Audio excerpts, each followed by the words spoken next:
18 days ago, your actual plucky little Welsh lady from Llanelli stood up in the massive music centre in Los Angeles City and she belted out one night's unforgettable concert performance. Tomorrow night, she's hijacked the London Palladium to present herself alone.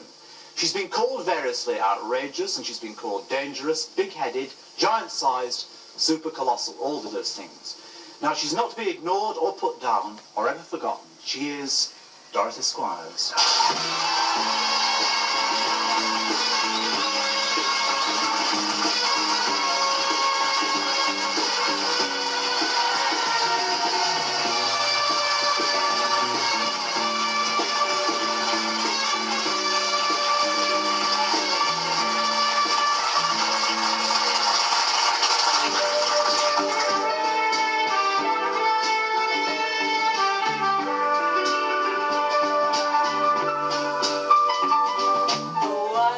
In my life, I have someone who needs me, someone I've needed so long.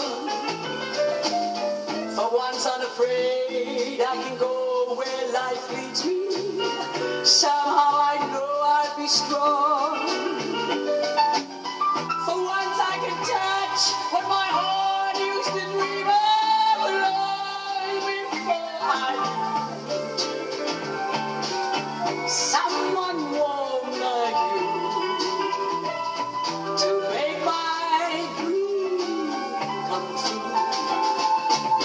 For once in my life, I won't let sorrow hurt me, not like it's hurt me before. For once I have someone I know won't desert me, and I'm not alone anymore.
Oh, I'm so nervous. Do you want to get accommodated with all that?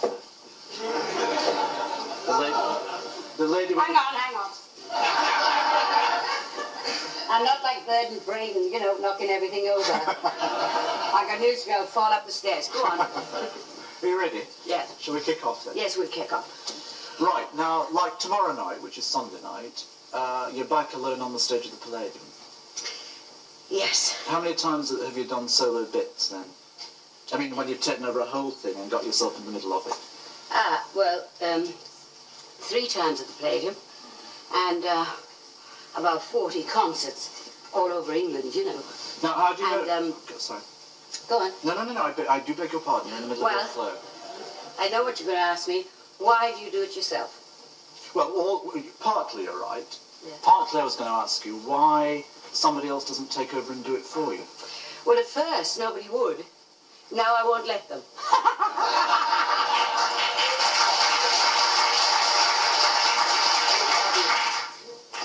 But anyway, it is an incredible thing, right. Because I'm terribly thrilled about this. I'm kidding about it. But if you had to find one thing which characterised the phenomenon, i.e., one thing which was you and the basic you and is why people queue up to see you, what is it? What one thing is it? Is it courage, or is it guts, or is it I don't know. Showmanship? What is it? Well, I don't know exactly, but I've tried to define it. I think there are 2 sayings. You know, all the world loves a lover. Well, that's why Roger Moore's 007. Now, I mean that in a nicest way. But, and I think all the world loves a fighter. I had no option. I had to fight. I mean, a woman on one's own, and it was either getting in a corner and forgetting all about it, all about life, and one thing and another, and I thought, well, God gave me some talent, I think. Get out and get on to it. Yes, and there's never a truer saying, I don't think, Russell, than God helps them that helps themselves. Right. Because nothing's done for you. And although a lot of people say, oh, have you annoyed the moguls, or have I done... It isn't that exactly, because, let's face it, I mean, the moguls, you've got to give them credit. They have come up, the three I'm going to talk about is Sir Lew Grade and his brothers, and I read a story by their mother before I left for America, and it was a very, very beautifully written one. And let's face it, they had nothing. And look what they've amounted to. And they're not expected to know what's going on in their next office. And they're not expected to know that Dorothy Squires can't get her records played on the BBC, or Dorothy Squires isn't wanted for television. That's not, you can't say I was blacklisted by anybody. It was just circumstances, you know. So I did something about it, you know, and that's what it's all about. What was it like, actually, sitting at home with all the trappings of success, which you then had? I mean, your swimming pool and your wall-to-wall carpets and your wall-to-wall Picassos and things. What was it then like sitting at home with all the trappings of success and no telephone call? And no jobs? Well, pretty terrifying, actually. What did you do? Did you take drugs? Well, did you take no, I didn't take the drink. Do me a favour. Yeah.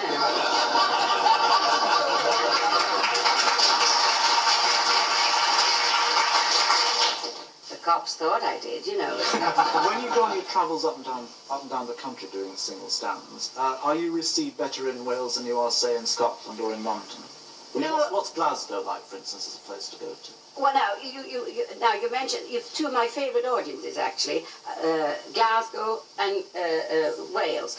Edinburgh, you know, they're a little bit sort of, you know, very. Yes, a little, but beautiful. But Glasgow, do you want to hear a story that happened to me at Glasgow? It really did. Well, I was playing Glasgow Empire, and this was the kiss of death for comics from England. Forget it. They, you know, they just wouldn't stand for them. And if they liked you, they liked you. And thank God they liked singing. So it was a Friday night, and it was a second house on a Friday night. And the place was packed to suffocation. So I walked on, and they were shouting, sing the Gypsy Dot, or, you know, or close my eyes, or anything. I said, I'll come to them in a minute. But now the Glasgow Empire, one had to sign a pass to get past stage, you know, backstage. You couldn't get in. You had to sign forms. God knows, it was just like a prison, you know. Most empires run them as they should be run. Like a prison. Like a prison. But anyway, as I turned to my pianist for something, and I heard a shuffle off stage, and there was a little old lady being dragged off by two stagehands. So I said, leave her alone, let her come on. And I felt marvellous, because I stood up all to my 5'2" inches, and she was shorter than me, and I felt like somebody 6 foot looking down at her, you know. And she shuffled up, and she was so drunk. She breathed on me, I'm not kidding, and I was drunk. So she said, will you sing me my favourite song? So I said, of course I'll sing you your favourite song. I thought, oh, I hope she asked for something I know. She said, will you sing me Bonnie Mary of Argyll? I thought, oh, I don't know it. So I go to the pianist and I said, play Coming Through the Rye, leave the last line to me.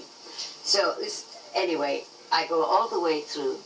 And the audience really were fantastic, because they were suppressing their laughter because of her, because she really was staggering, you know, all over the place. And I got to the last line, and after Coming Through the Rye, and I said, Bonnie Mary of Argyll. So the audience broke up in applaud, and she said to me, you sang the wrong tune.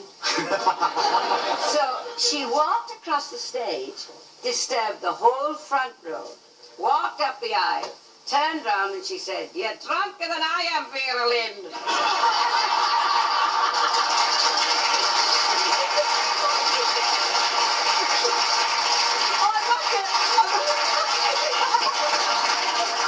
Which is almost a cue for a song, which is like you've just jetted back from